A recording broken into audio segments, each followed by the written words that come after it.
So should we start? Yeah, sure. Done. Let me know. Hello and welcome to Nirma Bang, ladies and gentlemen. I'm Hiral Dadia. We have with us Shikhar Aggarwal, Joint Managing Director at BLS International, joining in. Shikhar, welcome to the show and a pleasure to speak to you as always. Shikhar, my first question coming to you is, it's become a normal now for me to ask anyone as to how COVID has impacted, because that's something that has concerned everyone. The impact that we saw in the first wave for a lot of businesses was tremendous. It started to wean off slightly, and then you have the second wave which has come in. An industry that you function, that you belong to as well, if you could just help us understand how has the impact been in both the waves and how prepared are you to conquer the third one? Thank you, Hiral, for inviting me for the webinar. As you know, BLS International today is in 66 countries, and we are working with more than 46 client governments. We have processed more than 50 million applications till date and are on track to become a global leader in our space. As we know that pandemic has affected all sectors, our sector has been affected also heavily. During the first wave, what we saw was there was a complete lockdown all across the world. All our offices were completely closed in different parts of the world. Some parts of our business in citizen services and banking correspondent was still working and still ongoing. So we were getting some revenue from that during the first wave, but otherwise it was a complete lockdown. So the shift from the first to the second wave, what we've seen is the second wave has happened in different shifts or different pockets in different parts of the world.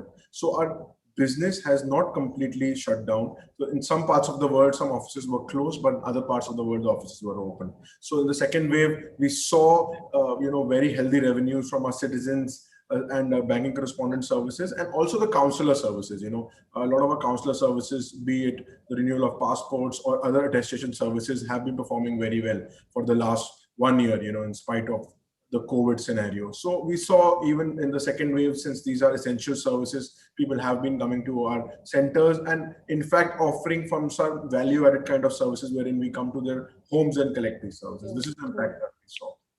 Right. So with all of this, how are you maneuvering with your business strategy as well, taking into consideration that, yes, these difficult times could probably continue for the next 6 to 8 months as well. And we don't know if something like COVID will go away or stay, and how long will it take for us to actually get 100% used to it. So any change in strategies? Yeah, see, definitely because of the COVID, our visa business has been impacted because of the lockdowns imposed by governments worldwide, and we have no control on that lockdowns.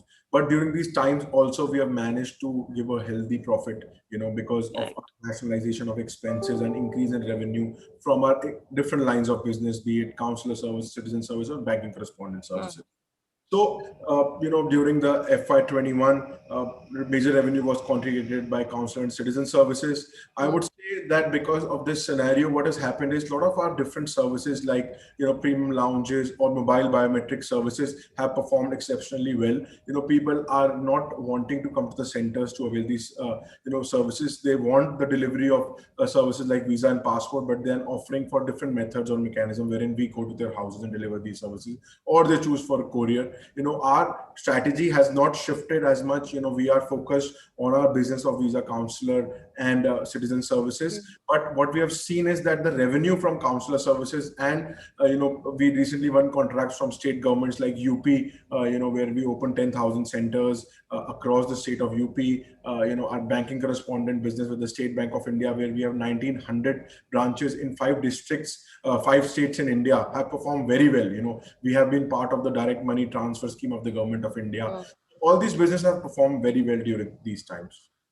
Okay. So with all of this, as you mentioned, you have still managed to be profitable and in fact given good numbers as well on that front.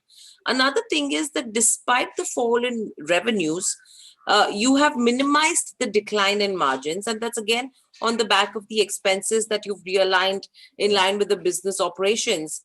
Is that something that you think could be one of the best practices that could continue in the future as well? Or do you think it's really constrained to continue with something like this for a long period of time on a sustainable basis? So, Hiral, what happens is that as we are a company which is cost efficient company, definitely, the good thing about our model is an asset light model. We don't have very high fixed costs. So we have very flexible agreements with all our landlords across the world. For us, the major expenses are the salaries, the rentals, and the refurbishments. So we have negotiated that with the governments across the world, wherein our rents were reduced. We have renegotiated the salary with the people, that has been reduced to streamline it according to the operations that are currently happening.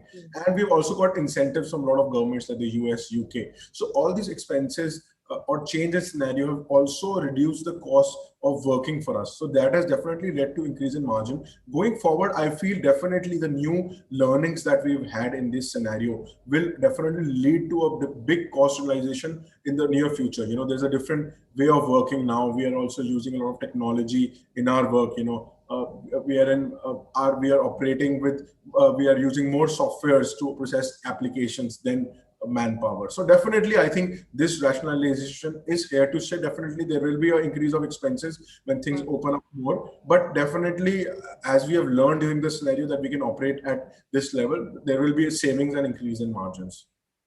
Okay. And overall, with regards to where FY20 goes, there was a one-time impairment charge of around 27, 28 odd crores on account of closure of UKVI. In future, do we see any impact of the same, and what happens to that part of the business? Correct. So that was a one-time impairment expense for the expenditure that we had done for the contract with the UK Home Office. That was performed very well, and we exited that contract on a very good note with the government, wherein our conditions or our requirements that we had participated in the tender were not being fulfilled. So we thought that because of the scenario, it is best to exit. But we have a very good relation with the government. In fact, there is a big tender coming out of the UK government in the next 1.5 to 2 years that is worth upwards around $1 billion, that we are, poised to participate in and win a chunk of that contract. So it will not be repeated. This kind of, one-time expense was happened only in that time. Okay. And overall, with regards to where operations are concerned, what's your anticipation? What's the status in terms of resumptions?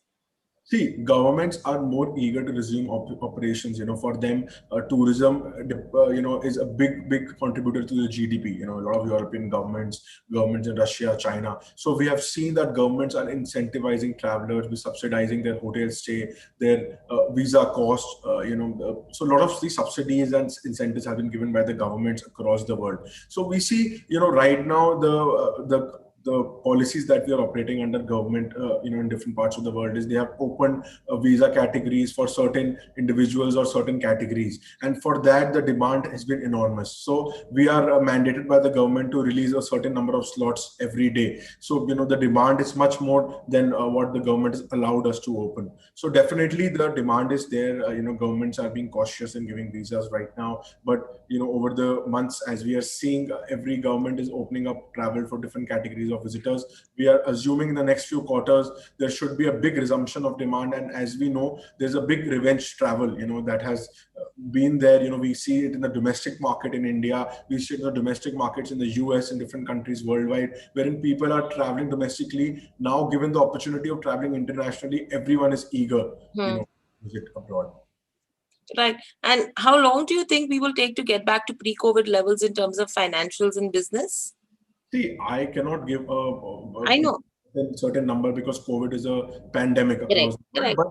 But from what we see right now, the scenario globally going on in the next 2-3 quarters, the number for us from the visa business should start picking up. And by next year, I think there should be a revenge travel, going on across the market. And governments have told us to be ready for a increase in demand more than we expect, because there have been queries from travel agents, from travel groups, from tourism bodies to the governments to open visas for the groups travel. So there is a lot of demand, and government has told us to keep the infrastructure ready for the demand that is going to come in. Okay. And overall, any large contracts that could be in the pipeline in FY22 that we could be looking at? So, Hiral, that is a very important question, and I would like to give you a little background on the company also to answer that. So, as you know, there are a couple of important points here to note in our industry. if we talk about five important points, it is a industry with a heavy entry barrier in this industry. It took us 15 years to reach this level where governments trust us now to award or even pre-qualify us for any work. You should understand there are 195 countries in this world. Out of that, our potential target is 150 countries. The market Okay. itself is only 35% outsourced till now. There is a huge demand. There is a huge potential of 65 countries which are not outsourced till now. We recently won contracts from governments like Brazil, which were for the first time outsourced to any company. Now, having said that, from the existing contracts itself, there is in the next 1.5 2 years tenders upwards of 1.5 to 1.8 billion dollars that are coming up for renewal by different foreign governments. Be it in the Canadian government or the UK government. We have been working with them for the last many years, having showing them our offices, telling them our solutions. So we are poised to grab a good market share of that. I would say our time as a company has come. We have been working hard for the last 15 years to reach this level. In spite of COVID, there was definitely a dent in the revenues, but we managed to make a good profit. But in the next 2 years, I feel is a golden time for BLS International, because the amount of work that is foreseen for us, the amount of tenders that are going to come out will be across the industry huge. If we even talk about getting a major chunk or some chunk of that $1.8 billion pie of the existing contracts that are coming up for renewal. So I think we will be highly placed to have an incremental revenue and profitable growth in the company. And on top of that, there are different contracts with governments which are now, because of COVID, fast tracking the outsourcing. Before they were a little hesitant. Now every government wants to outsource and they want a proper company to handle citizens for them and give a proper service. So I feel that next few years are the golden period for BLS, and we are working very hard to take maximum advantage of this period. Okay. And overall, you have commenced operations recently with Brazil, Lebanon, Morocco, and Belarus. What's the kind of revenue pipeline looking like from these geographies?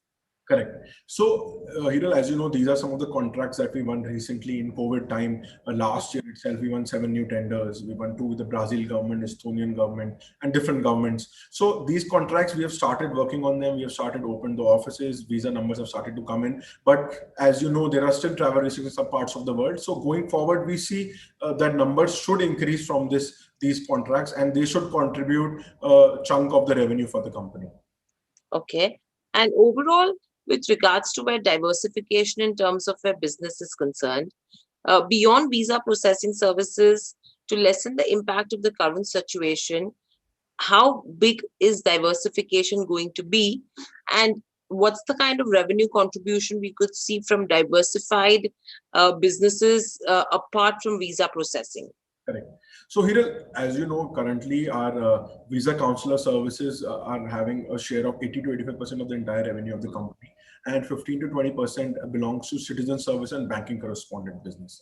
So, our citizen service business includes currently the contracts we have with the government of Punjab and the government of UP, and the banking correspondent business is with the State Bank of India, and we are in talks with multiple other banks, wherein shortly we'll be announcing many more tenders that we are participating and the wins that we get. So this revenue is poised to grow in the next few years, since you must understand this is something that we started only 3-4 years back, this part of the business. So revenue pipeline has been growing from this.